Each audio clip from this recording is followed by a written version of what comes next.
Donc, Bien sûr. aujourd'hui, on débaptise un certain nombre de rues, parfois au grand scandale de la droite. Est-ce que tu peux revenir un petit peu justement là-dessus, sur le comportement de l'armée sous l'autorité de ce genre de personnage?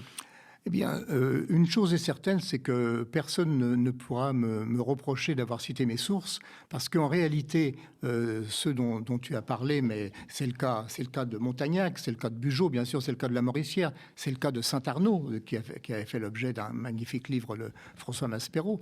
Tous ces gens-là écrivaient et se vantaient. Et toute cette correspondance a été par la suite comme une sorte d'hommage publié sous forme les lettres d'un soldat de Montagnac ont été publiées par ses neveux 40 ans plus tard à la librairie Plomb. Et donc, c'est une façon de dire, vous voyez bien que la France a eu raison de nous confier la répression, c'est que nous ne faisons pas de cadeaux.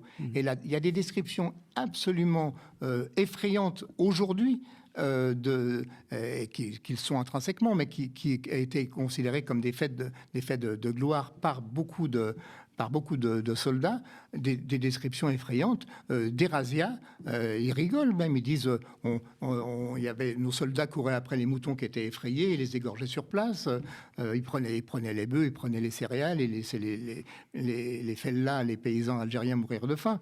Il y a également des descriptions sous la plume de Saint-Arnaud de centaines de villages qui brûlent, et il parle du magnifique spectacle de nuit de toutes ces flammes qui éclairent la nuit.